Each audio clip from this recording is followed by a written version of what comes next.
rabbuma kafala keessaa'u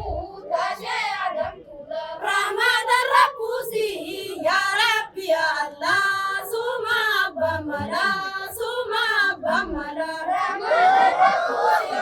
yaa rabbi yaa allah suma abbamala suma abbamala shayni keenya guddaan baraara baafate imaana qabeenya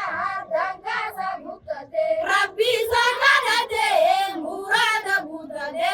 rabbi tu filate rabbi tu filate rabbi sakadate muraada guutate rabbi tu filate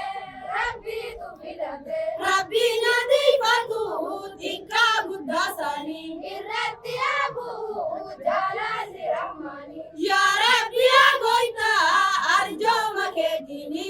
guutii fedhii isaanii guutii fedhii isaanii yaa rabbi arjooma keetini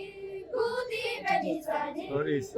sagantummaan keessanuu tanumaan ammaanii dubbannaa gaarii maqaa isaanii dandeetti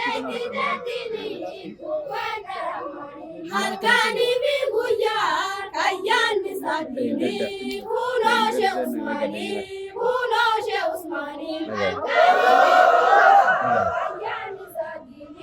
kunoo shee usmaanii kunoo shee usmaanii alhamdulillahi